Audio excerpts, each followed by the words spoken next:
Bismillahirrahmanirrahim. Innalhamdulillahi wassalatu wassalamu ala rasulillah wa ala alihi wa sahbihi wa mawalah. Asyhadu an la ilaha illallah wahdahu la syarikalah wa asyhadu anna sayyidina Muhammadan abduhu wa rasuluhu la nabiyya ba'dah. Assalamualaikum warahmatullahi wabarakatuh.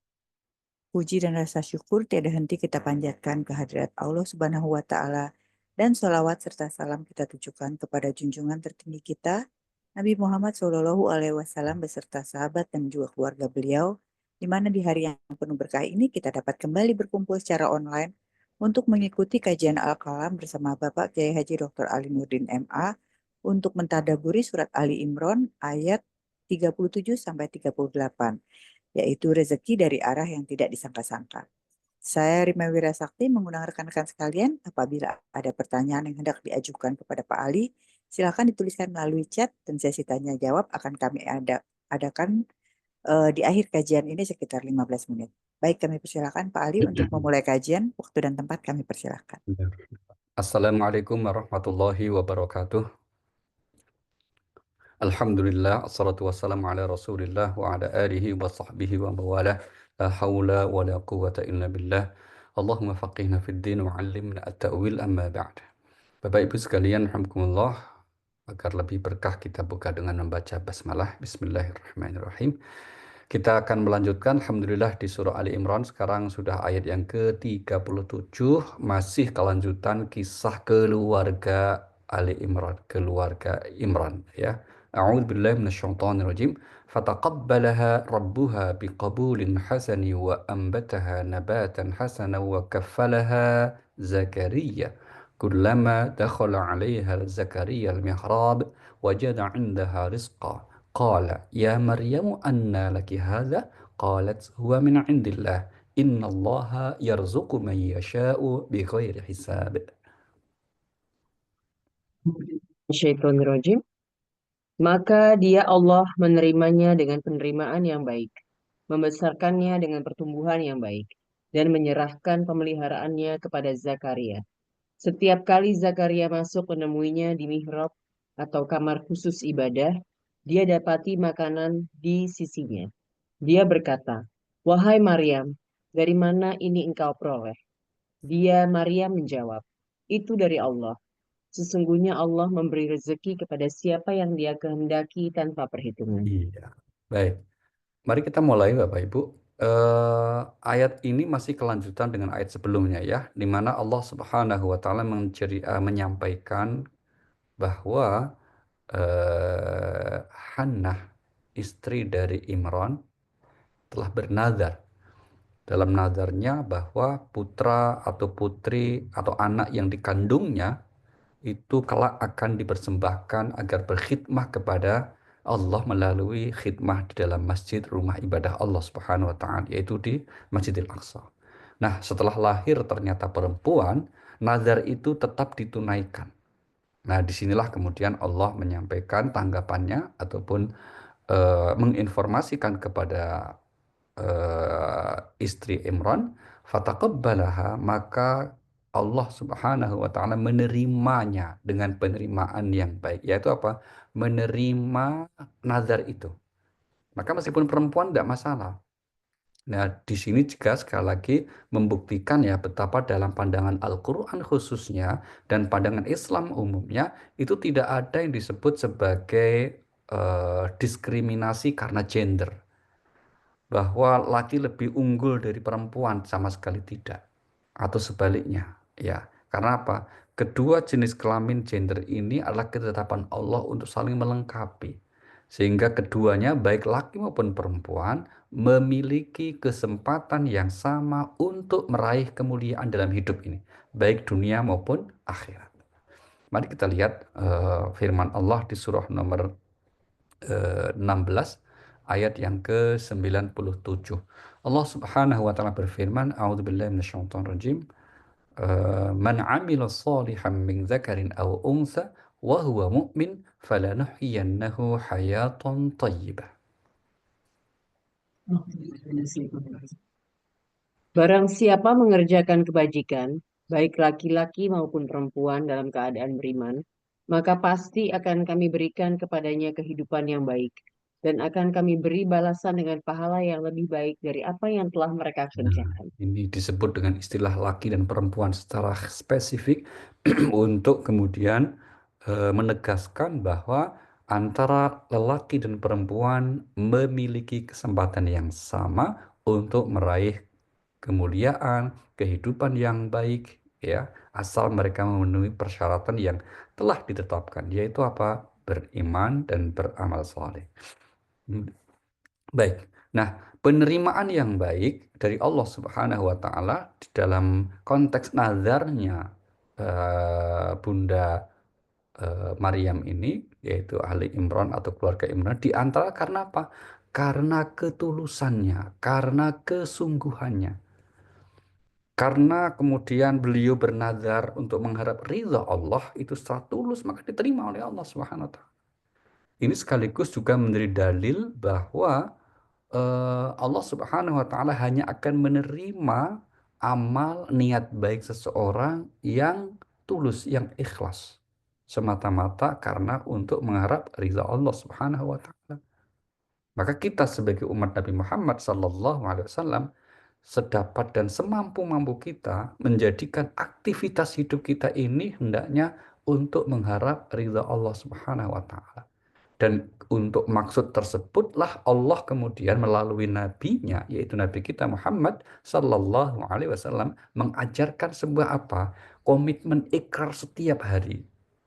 Mari kita lihat surah nomor 6 Al-An'am ayat 162. Allah berfirman, A'udzubillahi minasyaitonir rajim, Qul inna salati wa nusuki wa mahyaya wa mamati lillahi rabbil alamin. A'udzubillahi minasyaitonirrajim. Katakanlah Muhammad, sesungguhnya salatku, ibadahku, hidupku, dan matiku hanyalah untuk Allah, Tuhan seluruh alam. Iya, katakanlah sesungguhnya sholatku, ibadahku, hidup dan matiku untuk mengharap ridha Allah Tuhan seluruh alam. Gitu maksudnya. Ya, ayat ini ingin menegaskan bahwa siapapun yang memang menyadari seorang hamba, hendaklah seluruh aktivitas hidupnya hanya diperuntukkan mengharap ridha Allah Subhanahu wa taala. Kemudian kalau kita lihat di dalam beberapa ayat Al-Quran yang lain, maka penerimaan Allah atas apa yang dilakukan seorang hamba itu ditekankan, ditegaskan yang utama karena keikhlasan, tapi kemudian ada ungkapan yang menunjuk sisi lain dari keikhlasan itu apa? Ketakwaan. Ya, mari kita lihat contoh misalnya apa yang dialami oleh dua bersaudara putra Nabi Adam alaihissalam, yaitu Qabil dan Habil, yang terekam di surah Al-Maidah, surah yang kelima, ayat yang ke-27. Allah Subhanahu wa taala menegaskan hal ini, watlu alaihim naba'a bnai Adam bil haqq id qarraba qurbanan fatuqbila min ahadihima wa lam yutaqabbal minal akhar. Ya. A'udzubillahi minasyaitonirrajim. Dan ceritakanlah Muhammad yang sebenarnya kepada mereka tentang kisah kedua putra Adam. Ketika keduanya mempersembahkan kurban, maka kurban salah seorang dari mereka berdua, Habil, diterima, dan dari yang lain, Qabil, tidak diterima. Dia, Qabil, berkata, sungguh aku pasti membunuhmu. Dia, Habil, berkata, sesungguhnya Allah hanya menerima amal dari orang yang bertakwa. Nah, ini kalimat penutupnya. Sesungguhnya Allah hanya akan menerima amal bagi orang yang bertakwa. Nah, landasan amal dengan ketakwaan itulah jaminan akan diterimanya amal seseorang. Karena takwa pada dasarnya adalah pada konteks niat, keyakinan di dalam hati kita, itulah ciri orang takwa yang utama dalam beramal, apa? Keikhlasannya. Nah, itulah maka jaminan akan diterima oleh Allah Subhanahu wa taala. Di titik ini juga Bapak Ibu kita dapat menggarisbawahi karena eh, diterima amal yang tidak tergantung keikhlasannya, sehingga yang mengetahui secara pasti tentang niat, tentang keikhlasan seseorang tentu hanya Allah Subhanahu wa taala. Maka tidak pada tempatnya kalau tidak boleh dibilang disebut sikap yang berlebihan kalau orang suka atau menyebut bahwa amal seseorang itu tidak diterima misalnya. Itu tentu adalah sikap yang berlebihan karena hakikatnya tidak diterima atau diterimanya amal tergantung keikhlasannya, dan keikhlasan itu yang mengetahui pasti hanya Allah Subhanahu wa taala. Baik. Kemudian indikator lain yang juga menunjukkan penerimaan Allah atas amal hambanya karena apa? Karena faktor kesabaran. Kesabaran inilah juga menjadi penanda orang itu ikhlas menjalani ketetapan hidupnya. Ya, mari kita lihat contohnya dalam kasus seorang nabi disebut di surah 21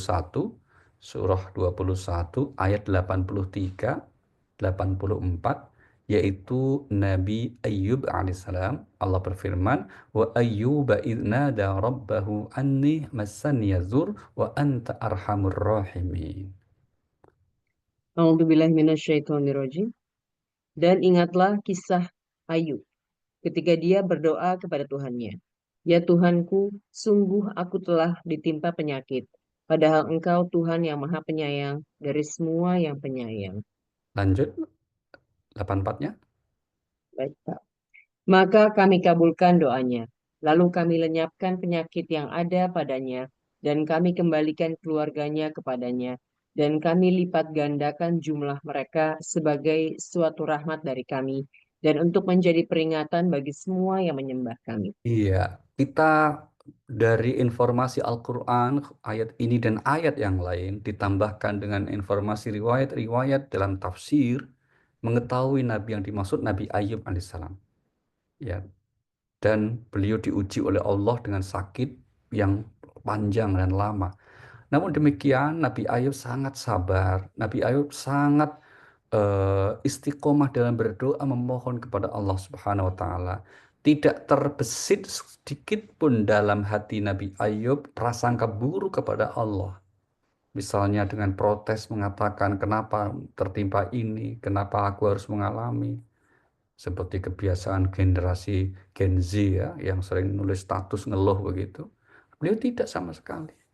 Maka kemudian Allah dengan melihat kesabaran Nabi Ayub, kukabulkan doanya, kuperkenankan permohonannya. Ini bukti bahwa di antara syarat diperkenankannya permohonan, diperkenankannya amal seseorang ketika seseorang itu sabar dalam menghadapi ujian, terlebih menghadapi takdir ketetapan Allah Subhanahu wa taala. Kemudian indikator lain yang juga bagian dari informasi Allah bahwa amal seorang, niat seseorang diterima karena apa? Karena kerendah hatiannya, pengakuannya, begitu, pengakuan kesalahannya, kekurangannya, begitu. Mari kita lihat surah nomor 21, yaitu surah Al-Anbiya lagi, ayat 87-nya. 87 di 88 Allah berfirman di ayat ini wa dhannuni idzaba mughadiban fadhanna an lan naqdiru alaihi fanada fi dhulumati alla ilaha illa anta subhanaka inni kuntu minadh dhalimin. A'udzubillahi minasyaitonirrajim. Dan ingatlah kisah Zunnun atau Yunus ketika dia pergi dalam keadaan marah. Lalu dia menyangka bahwa kami tidak akan menyulitkannya. Maka dia berdoa dalam keadaan yang sangat gelap. Tidak ada Tuhan selain Engkau. Maha suci Engkau. Sungguh aku termasuk orang-orang yang zalim. Iya, Maka, oh, terus lanjut. ya baik Pak. Maka kami kabulkan doanya dan kami selamatkan dia dari kedukaan. Dan demikianlah kami menyelamatkan orang-orang yang beriman. Iya, kisah Nabi Yunus mengajarkan sebuah kerendah hatian, Pak Ibu. Beliau mengakui kesalahannya, beliau mengakui kekurangannya, beliau mengakui kehinaannya. Maka dalam ekspresi ucapannya Nabi Yunus menyatakan la ilaha illa anta subhanaka inni kuntu minadh dhalimin. Nah ya, Maha suci Engkau ya Allah, tidak ada Tuhan kecuali Engkau, aku termasuk orang-orang yang berbuat zalim, berbuat aniaya. Maka di antara kunci seorang hamba agar Allah berkenan dengan apa yang kita lakukan harus didasari pada kerendah hatian. Yang ini juga mencerminkan keikhlasan. Kerendah hatian inilah kuncinya, Pak Ibu. Dan itu mayoritas Nabi dalam doa-doanya menyisipkan atau menegaskan prinsip pengakuan kesalahan ini. Ya, termasuk moyang kita, Nabi Adam alaihissalam, yang disebut Abul Bashar, nenek moyangnya manusia ini. Apa doa beliau? Mari kita lihat surah nomor 7, surah Al-A'raf ayat 23. Allah berfirman, Qala Rabbana zalamna anfusana wa in lam taghfir lana wa tarhamna lanakunanna minal khasirin. A'udzubillahi minasyaitonirrajim. Keduanya berkata, Ya Tuhan kami telah menzolimi diri kami sendiri. Jika Engkau tidak mengampuni kami dan memberi rahmat kepada kami, niscaya kami termasuk orang-orang yang rugi. Ya Tuhan kami telah menzolimi diri kami sendiri. Nah ini ya, maka Bapak Ibu, salah satu indikator seorang hamba yang baik, ibadahnya diperkenankan oleh Allah, amal-amal solihnya diperkenankan oleh Allah, ketika tercermin dalam kepribadian hamba tersebut sifat kerendah hatian. Maka kalau ada sedikit bahkan ya nada kesombongan, ini menjadikan tentu Allah Subhanahu wa Ta'ala tidak akan menerimanya. Ya, apalagi kalau itu terjadi pada seorang yang misalnya ahli agama, ahli ibadah, ahli ilmu begitu ya. Karena dengan kelebihan yang Allah anugerahkan itu kok malah kemudian merendahkan orang lain, ya. Apapun bentuknya, tentu ini bukan sesuatu yang direstui dalam agama kita. Itu bagian dari salah satu kelemahan manusia.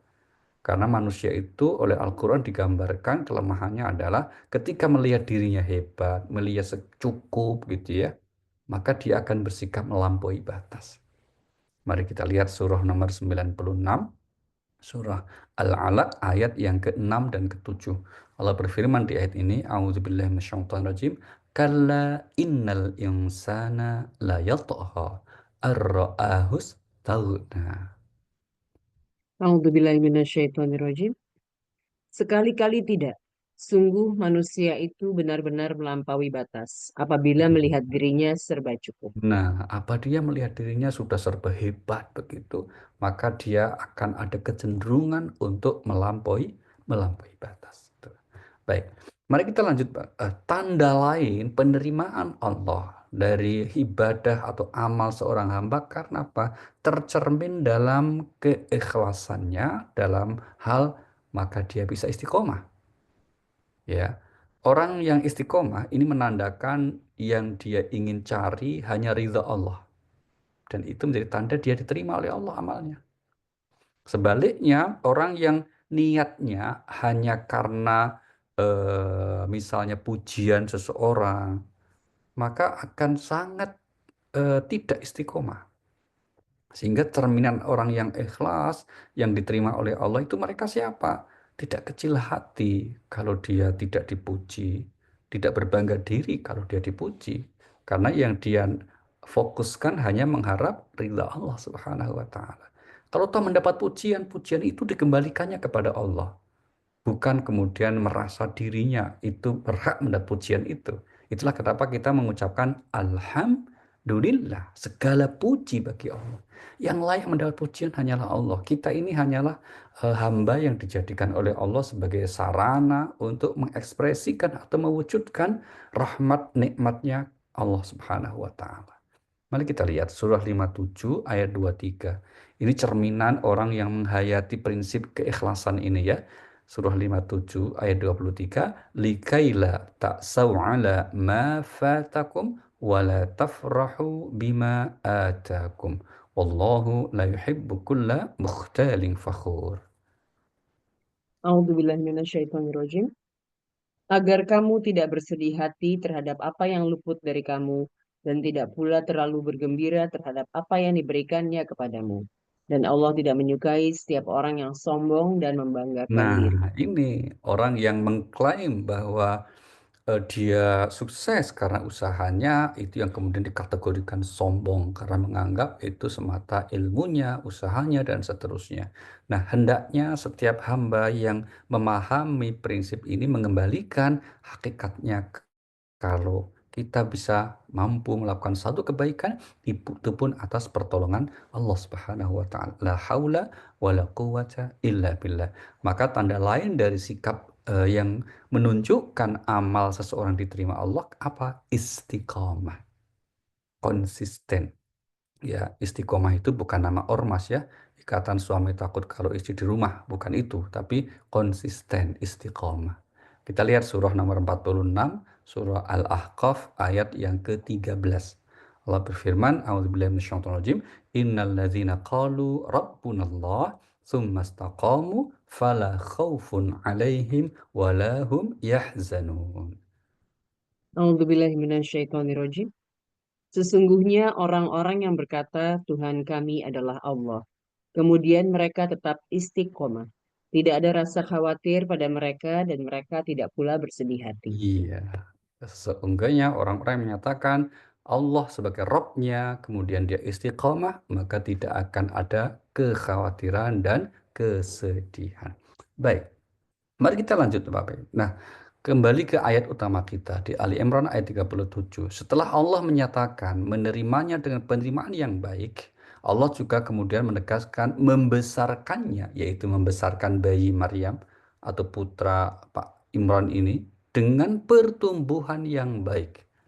Nah, ada frase di situ, Allah kemudian menegaskan bahwa Siti Maryam sejak kecil ini kemudian menjaganya, kemudian dalam pemeliharaan Allah membesarkannya dengan pertumbuhan yang baik. Nah, ini mengisyaratkan bahwa pola asuh terhadap anak-anak kita hendaknya kemudian menjamin setiap orang tua, setiap lingkungan dari anak itu memastikan anak itu mendapatkan lingkungan untuk pertumbuhannya yang baik, yang maksimal. Itulah mengapa misalnya bagi janin atau bayi, kenapa Allah perintahkan ini? Ini bukan pilihan bagi seorang ibu ya. Untuk apa? Untuk sejak awal dekat dengan anaknya dengan melalui perintah Allah memberikan ASI. Nah, ya, mari kita lihat misalnya di surah nomor 2, surah Al-Baqarah ayat 233. Ayat ini agak panjang. Wal walidatu yurdzi'na auladahunna haulaini kamilaini liman arada ayyutimma ar-radha'a. A'udzubillahiminasyaitonirrajim. Dan ibu-ibu hendaklah menyusui anak-anaknya selama 2 tahun penuh, bagi yang ingin menyusui secara sempurna. Dan kewajiban ayah menanggung nafkah dan pakaian mereka dengan cara yang patut. Seseorang tidak dibebani lebih dari kesanggupannya. Janganlah seorang ibu menderita karena anaknya dan jangan pula seorang ayah menderita karena anaknya.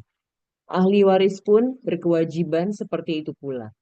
Apabila keduanya ingin menyapih dengan persetujuan dan permusyawaratan antara keduanya, maka tidak ada dosa atas keduanya. Dan jika kamu ingin menyusukan anakmu kepada orang lain, maka tidak ada dosa bagimu memberikan pembayaran dengan cara yang patut. Bertakwalah kepada Allah dan ketahuilah bahwa Allah Maha melihat apa yang kamu kerjakan. Bayangkan ini langsung perintah Allah Bapak Ibu menyusui anaknya. Bahkan seandainya apa itu? Seorang ibu karena satu kondisi ASINya tidak keluar. Apa pesan Allah? Allah tidak menyuruh agar diganti dengan susu formula atau agar diganti dengan misalnya apa itu eh, yang di luar ASI. Allah perintahkan apa? Kalau perlu kamu cari ASI orang lain dan untuk itu kamu bayar. Nah, maka kemudian di dalam kesehatan saya kira kita sudah memahami ya betapa dahsyatnya ASI itu tidak akan ada susu formula produk yang di luar ASI yang memiliki kualitas seperti ASI. Tidak ada. Sehebat apapun itu. Tetap itu namanya adalah susu sapi, susu binatang, bukan susu ASI. Nah, ini ya. Nah, kenapa Allah perintahkan itu? Salah satu syaratnya apa? Agar anak sejak kecil mendapatkan satu bentuk dukungan pertumbuhan yang baik, yang maksimal. Maka dalam agama kita sekali lagi, mungkin orang memandang urusan Asia aja kok masuk Quran toh. Ternyata penting sekali ya urusan, sehingga di satu sisi juga ini menjadi jaminan bagaimana membangun keluarga yang utuh ya, karena seorang ibu yang mendapat ketika dia menyusui mendapat dukungan dari lingkungan yang positif dari suaminya begitu dari keluarganya, itu hatinya akan tenang. Kalau tenang, produk ASINya akan bagus, berkualitas. Tapi sebaliknya, seorang ibu yang sedang menyusui kok stres gitu ya, maka kemudian itu akan berpengaruh kepada ASINya, yang pada akhirnya juga berpengaruh kepada perasaan ibu ketika menyusui, dan itu dirasakan juga oleh janin. Nah, maka kemudian penting untuk mengkondisikan satu lingkungan keluarga yang membantu anak itu memperoleh dukungan pertumbuhan yang positif. Isyarat ini juga kita temukan misalnya di surah 4, surah An-Nisa ayat yang ke-9.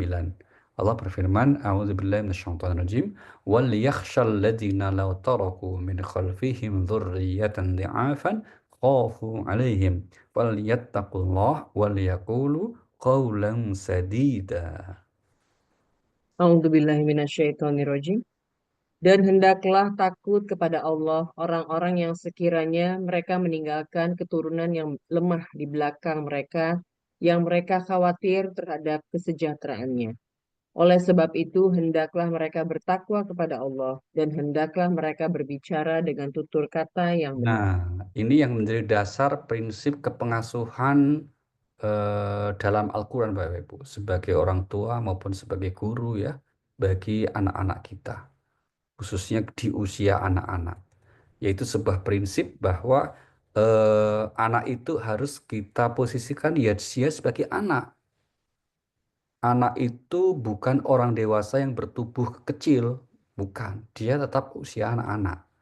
Karena seringkali cara orang tua, cara beberapa guru dalam menyikapi anak itu dianggap orang dewasa. Hanya tubuhnya aja kecil begitu. Buktinya apa? Buktinya mereka menganggap orang dewasa. Contoh misalnya kalau ada anak yang agak sedikit bandel, berperilaku agak sedikit nakal dalam tanda petik gitu ya. Itu sering kemudian dimarahi. Nggak boleh, karena dalam agama kita tidak mengenal istilah anak nakal. Yang ada itu orang tua nakal. Gitu. Kalau usianya anak-anak, dia misalnya suka lari-lari, namanya anak-anak. Termasuk kalau lagi mungkin ada acara penting di keluarga, anaknya nimbrung ikut terus lari-lari, namanya anak-anak. Ibunya lari-lari itu masalah. Kalau anaknya tidak masalah, wong usia anak-anak. Ada juga orang sering menggunakan kalimat begini, kalau menasihati anaknya itu, sudah berapa kali mama bilang. Nah, itu kan. Sudah berapa kali mama bilang bahwa kamu itu nggak boleh begini-begini. Itu apa namanya, ungkapan yang menunjukkan keputusasaan sekaligus dia menganggap anak itu orang dewasa. Dikiranya anak itu terus memperhatikan sepenuhnya yang kita ucapkan sehingga terus diingat terus enggak. Anak itu yang diingat ya main gitu. Sesekali saat itu misalnya bisa berubah, bukan berarti besok jaminan akan enggak. Maka apa? Sabar. Itulah Al-Quran mengingatkan kita bahwa anak sebagai cobaan, begitu ya. Maka kemudian orang tua harus menyadari bahwa konsisten antara, nah yang penting prinsip berikutnya yang paling penting apa? Anak itu imitator ulung. Maka apa yang diucapkan orang tua, yang diucapkan lingkungannya, baik gurunya maupun, mohon maaf, orang-orang di rumahnya, apakah asisten atau apakah yang lain, itu akan terekam, akan kemudian diikuti oleh anak. Maka inilah pentingnya orang-orang dewasa yang berada di sekitar anak-anak itu haruslah berperilaku yang baik, berperilaku yang positif, harus konsisten antara ucapan perbuatannya. Karena anak akan meniru apa yang dilakukan oleh orang-orang dewasa. Ya, karena dia imitator ulung. Maka pentingnya konsistensi sikap bagi seorang dewasa, karena dia akan menjadi contoh. Dan disitulah rahasianya mengapa Rasulullah SAW dalam mendidik umat ya itu sukses. Karena apa? Beliau menjadi contoh.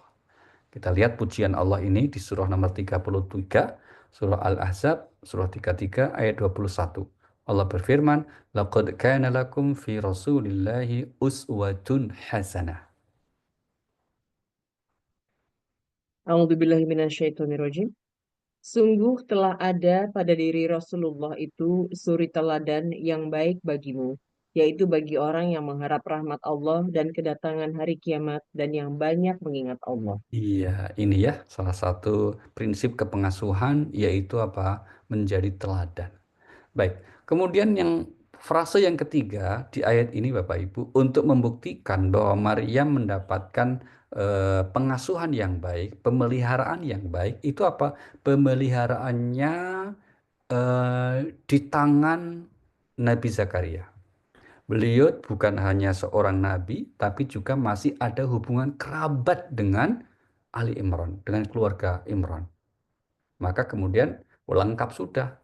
Karena kalau menurut beberapa riwayat, jadi nanti disebut ya di ayat-ayat berikutnya itu, setelah lahir Siti Maryam yang ternyata perempuan, maka oleh Pak Imron, ayahnya, itu dibawa ke apa namanya di hadapan bangsawan-bangsawan Israel, Bani Israel saat itu, maka kemudian beliau menyerahkan sesuai dengan nazarnya anaknya yang masih bayi itu agar kemudian dipelihara oleh eh, kaumnya.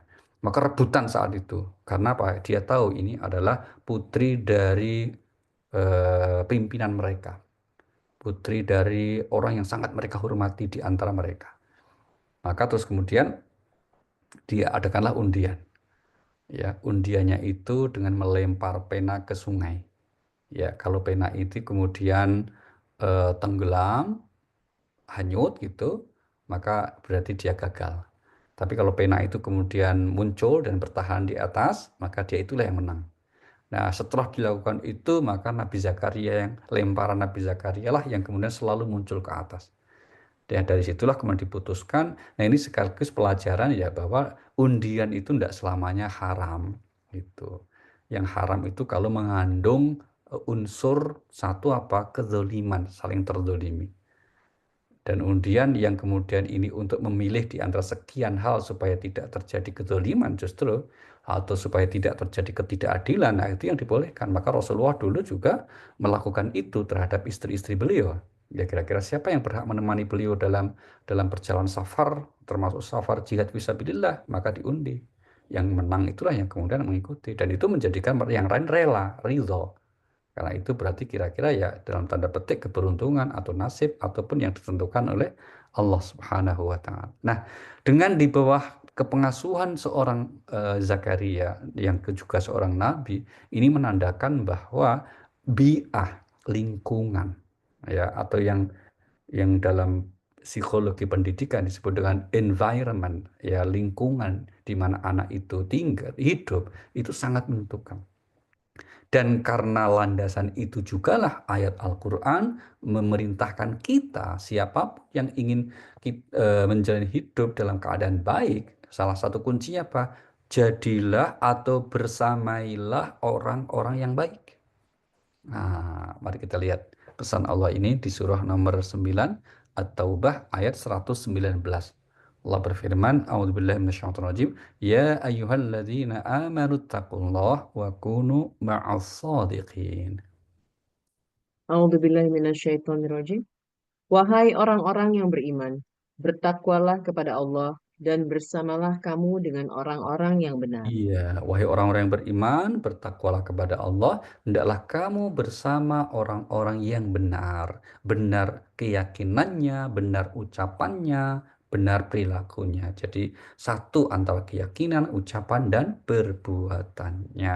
Jangan sampai karena keliru dalam memilih pergaulan, memilih circle. Nah, ini bahasanya Mbak Naja itu, circle pergaulan gitu ya, sampai menyesal di akhirat.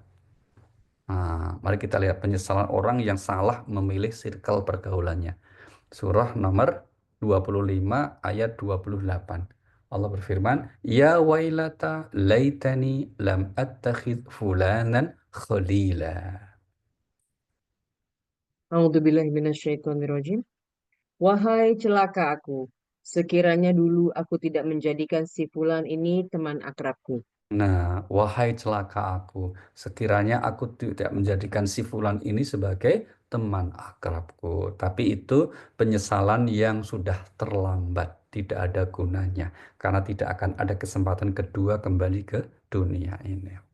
Oke, mari kita lanjut. Nah, ini yang kemudian kita pilih menjadi judul kita ya, di mana Allah Subhanahu wa taala menceritakan setiap Zakaria masuk ke dalam mihrab di Masjidil Aqsa, tempat berkhidmahnya Siti Maryam, di tempat itu, beliau kemudian mendapati kok sudah ada selalu rezeki, sudah ada makanan maksudnya gitu ya. Tadi kan dikatakan kullama dakhala 'alaiha Zakaria al-mihrab wajada 'indaha rizqa. Ada makan sudah. Maka Nabi Zakaria bertanya di ayat tadi, apa pertanyaan beliau? Qala ya Maryam, anna laki hadza?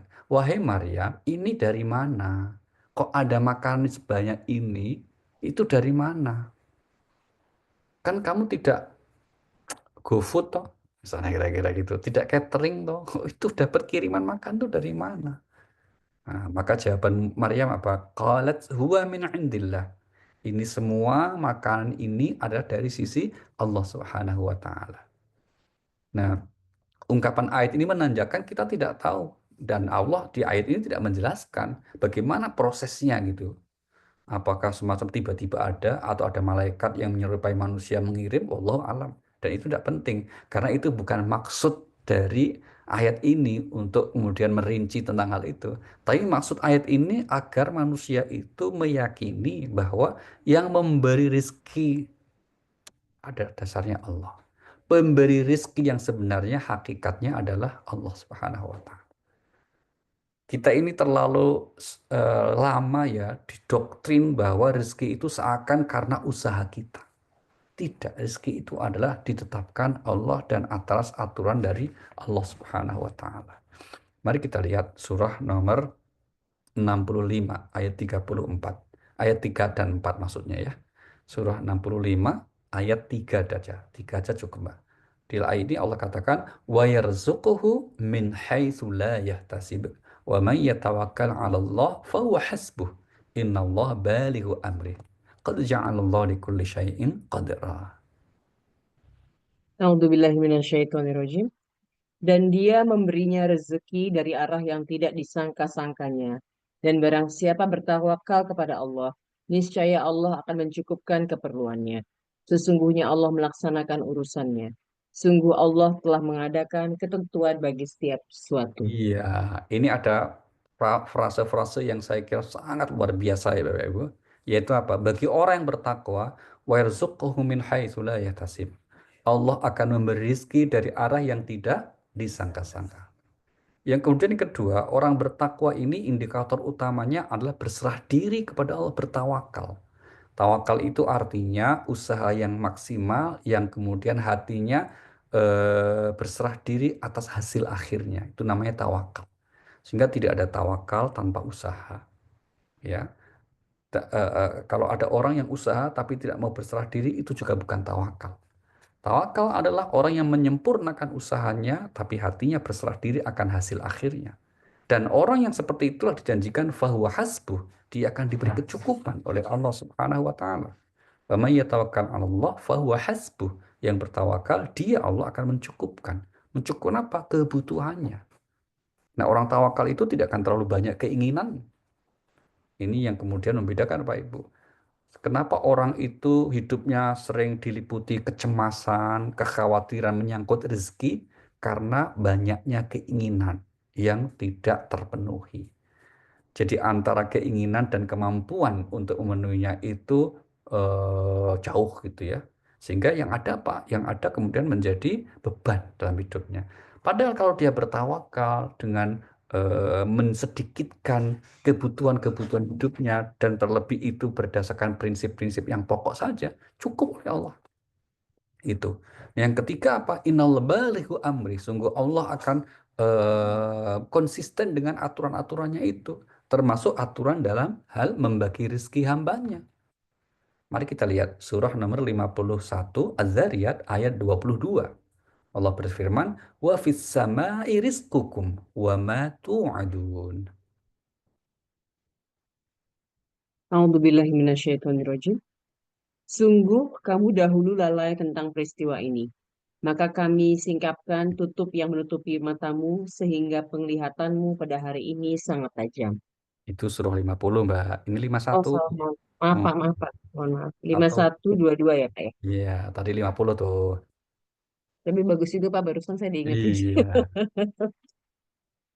Baik, Pak. A'udzubillahi minasyaitonirrajim. Dan di langit terdapat sebab-sebab rezekimu dan apa yang dijanjikan padamu. Nah, inilah ada sebab-sebab rezekimu, ya, dan apa yang dijanjikan untuk kamu, wahai manusia. Maka tidak wajar kalau kamu sampai khawatir urusan rezekimu, karena itu dijamin oleh Allah Subhanahu wa Ta'ala. Dari sini juga, Bapak Ibu, kenapa kemudian Allah itu tidak menyuruh kita untuk buru-buru, cepat-cepat, bersemangat untuk urusan dunia. Karena yang penting ikhtiar saja Allah kasih kok, dicukupi kok, gitu. Tapi yang harus bersemangat sungguh-sungguh itu urusan akhirat, gitu ya. Baik, satu lagi, bagaimana Allah Subhanahu wa Ta'ala menjamin ya rizki hambanya dan yang bertawakal akan diberi rizki dari arah yang tidak disangka-sangka. Kita lihat di surah nomor 11, surah Hud ayat yang ke-6. Allah Subhanahu wa Ta'ala berfirman, A'udzubillahi minasyaitonir rajim, "Wa ma min dabatin fil ardi illa 'ala Allahi rizquha wa ya'lamu mustaqarraha wa mustawda'aha. Kullun fi kitabim mubin." A'udzubillahi minasyaitonirrajim. Dan tidak satupun makhluk bergerak atau bernyawa di bumi, melainkan semuanya dijamin Allah rezekinya. Dia mengetahui tempat kediamannya dan tempat penyimpanannya. Semua tertulis dalam kitab yang nyata lauh mahfuz. Iya.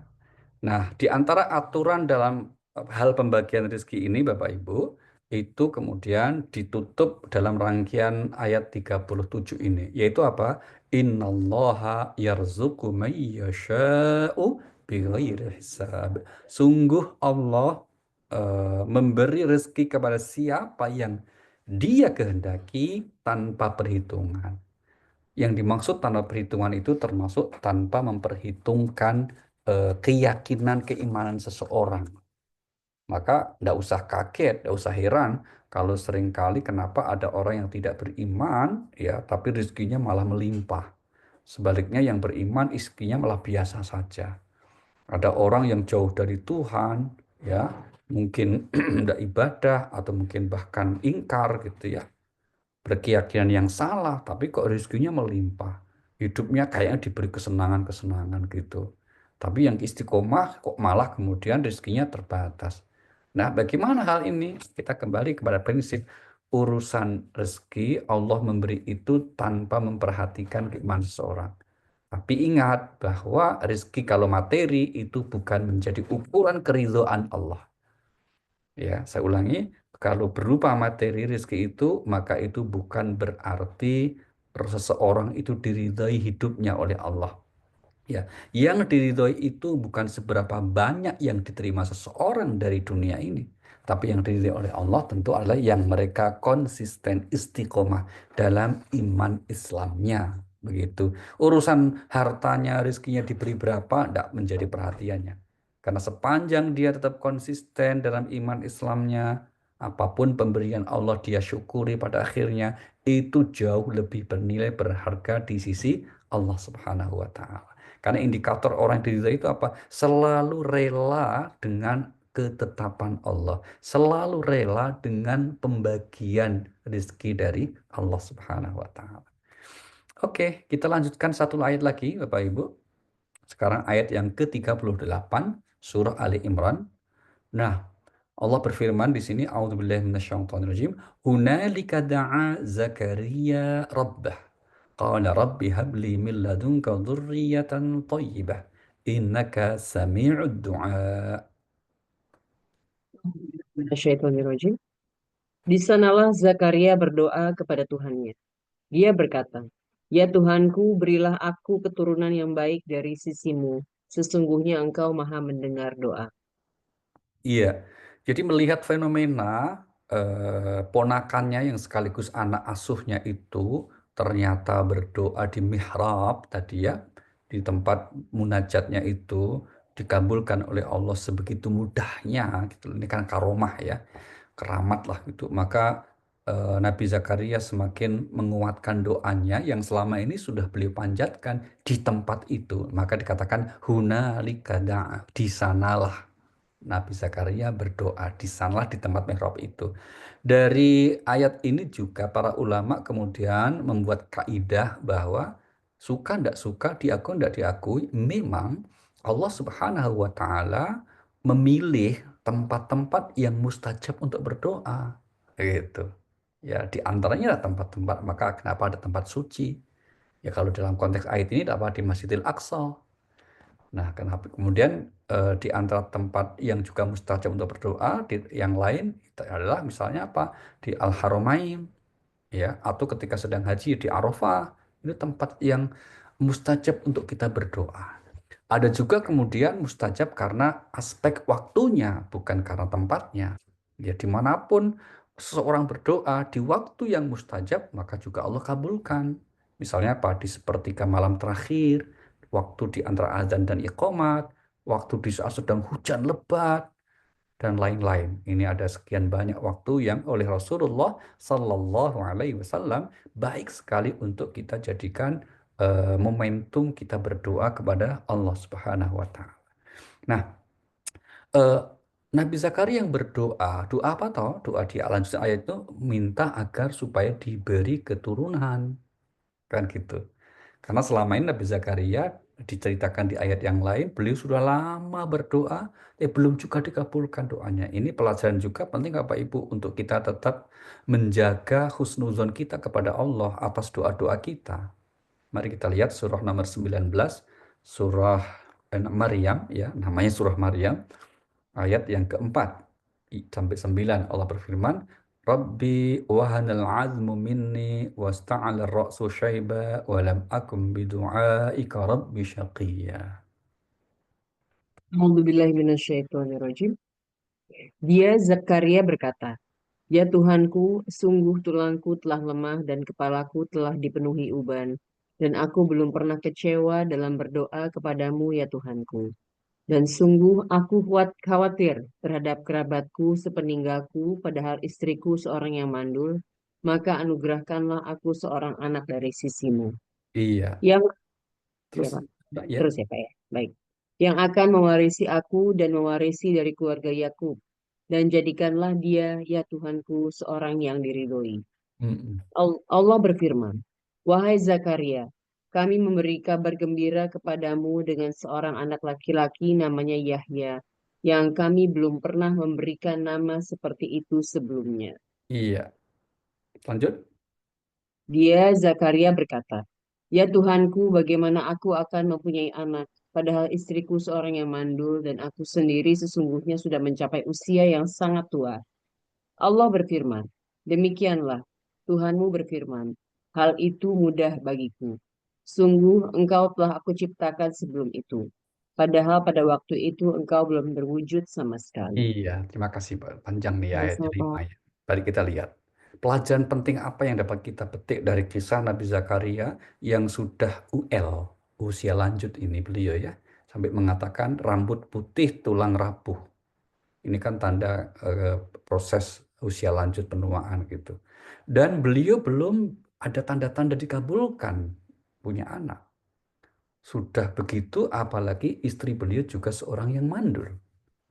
Tapi yang menarik, Nabi Zakaria tidak sama sekali suudzon kepada Allah atau mengeluh kenapa kok saya mengalami seperti ini. Enggak. Tetap berprasangka baik kepada Allah. Tetap menunjukkan bentuk kerendah hatiannya sebagai seorang hamba kepada Allah. Maka beliau katakan apa? Aku tidak kecewa ya Tuhanku dengan doa-doaku.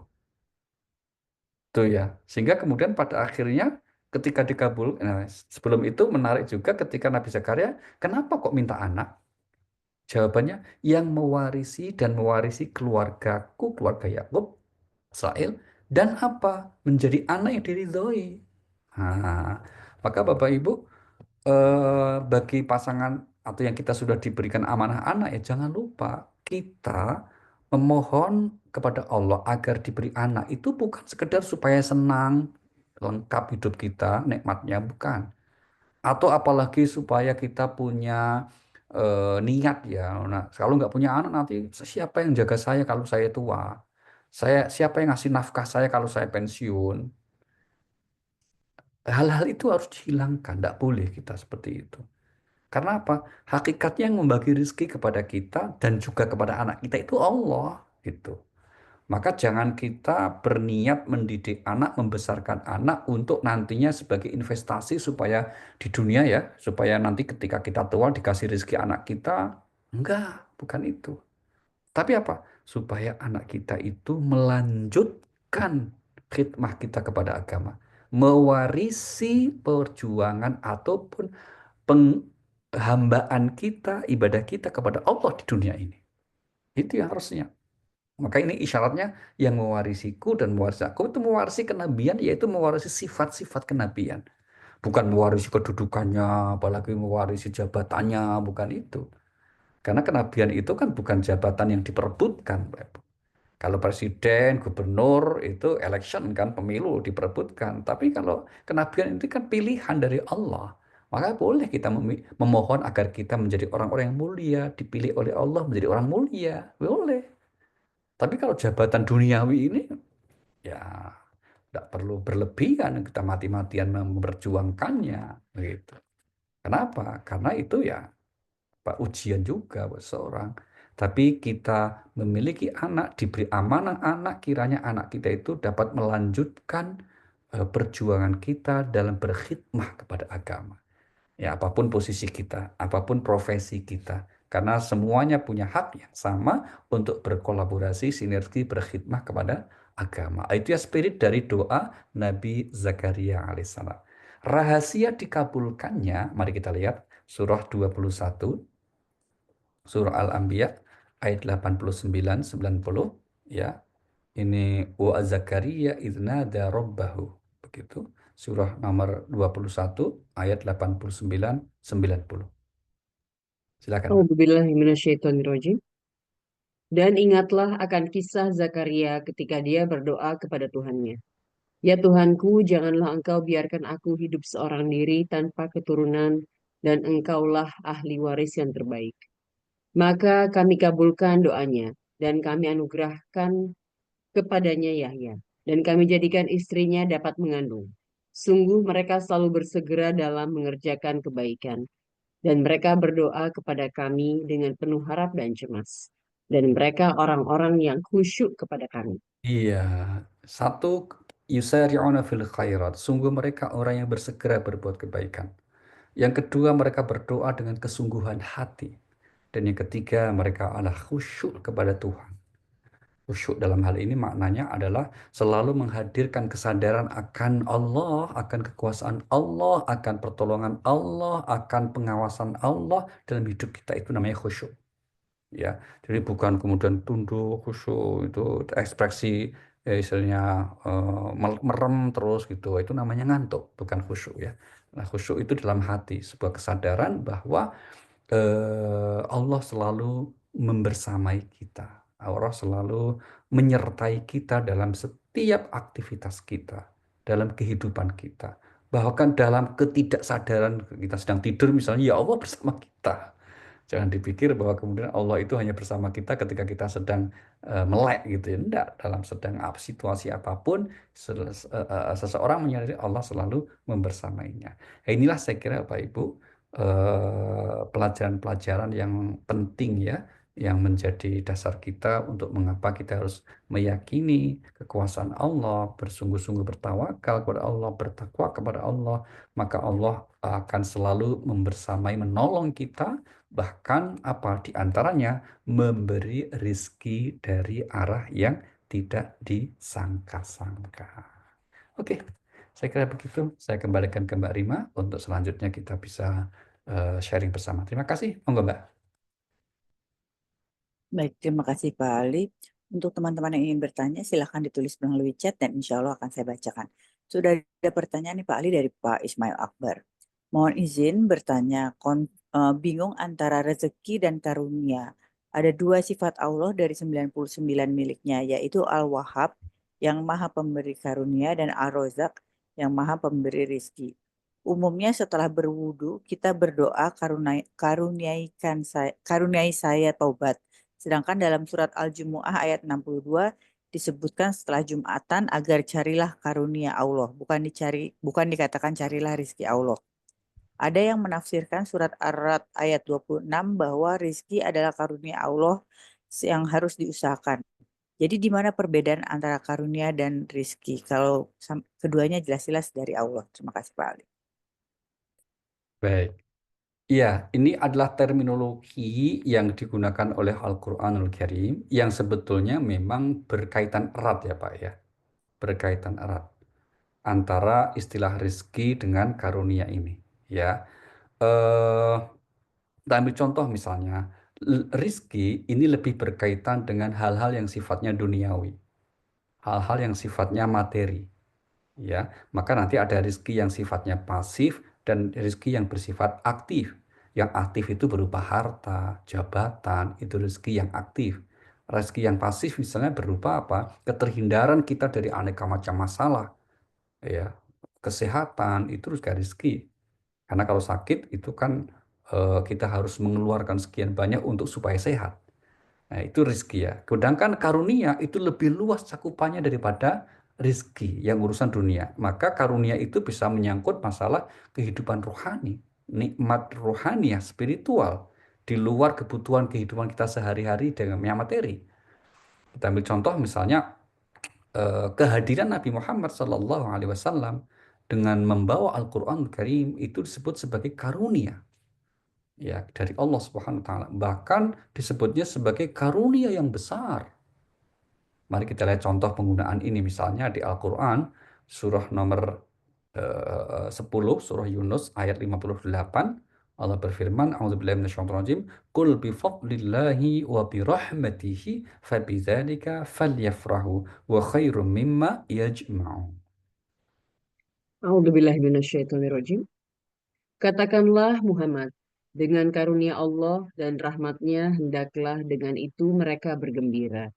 Itu lebih baik daripada apa yang mereka kumpulkan. Iya, gitu ya.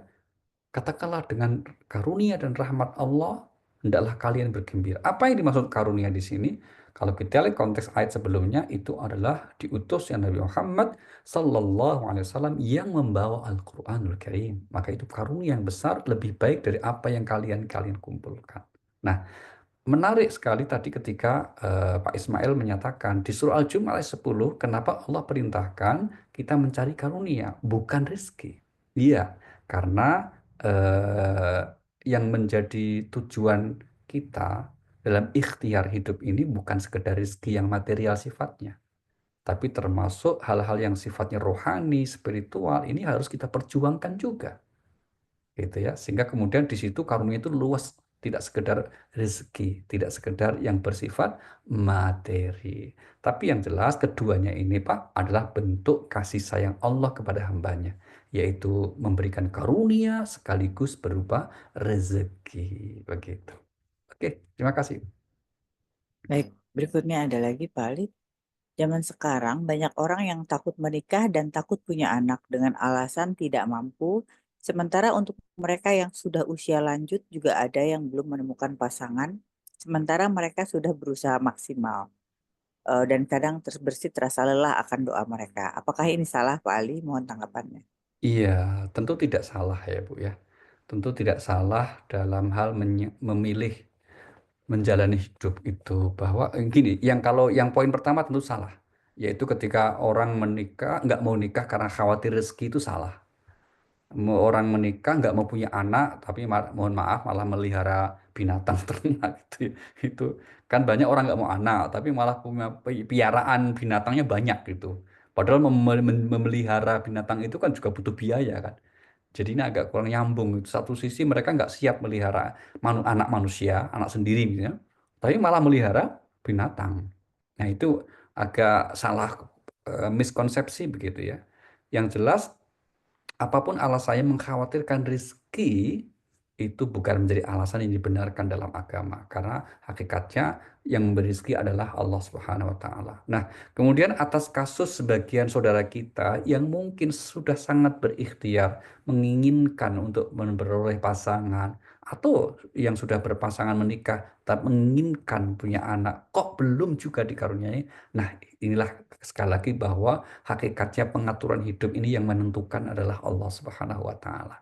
Ya, yang memutuskan adalah Allah. Ada kaidah mengatakan begini, nahnu nurid wallahu yahkumu ma yurid. Kita punya keinginan, tapi yang akhirnya memutuskan keinginan itu terjadi atau tidak, terkabul atau tidak adalah Allah Subhanahu wa taala. Nah, seandainya untuk keinginan A, misalnya keinginan memperoleh jodoh, keinginan B, keinginan untuk mendapat anak belum terkabulkan, jangan berprasangka buruk kepada Allah. Teruslah berikhtiar dan sambil tetap berprasangka baik kepada Allah, meyakini pastilah ketetapan Allah lebih baik dari keinginan kita. Ya, atau kemudian yang sudah punya keinginan-keinginan yang banyak dari kehidupan ini, silahkan, tidak apa-apa. Tapi tetaplah menjaga hati kita untuk berprasangka baik kepada Allah dengan meyakini ketetapan Allah lebih baik dari keinginan-keinginan kita. Begitu saya kira. Baik, Oke, Mbak. terima kasih Pak Ali. Berikutnya dari Bu Melinda Dijanto, izin bertanya Pak Ali, mengapa Maryam diberi rezeki yang berlimpah sedangkan anak Rasulullah tidak, yaitu dengan hidup sangat sederhana sehingga suka tidak makan berhari-hari dan sebagainya. Oke, baik. eh yang memastikan jenis ujian kepada hambanya hanya Allah ya Bu ya.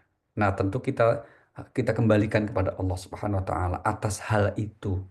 Tapi satu sisi sebetulnya bahwa kondisi Sayyidina Ali bin Abi Thalib dengan putri beliau yaitu Sayyidah Fatimah, ya Sayyidah Fatimah ini kan suami istri yang putri Nabi SAW yang memang dikenal kehidupan sangat sederhana itu, di samping itu memang jelas ujian dari Allah, tapi itu sebetulnya bagian dari apa?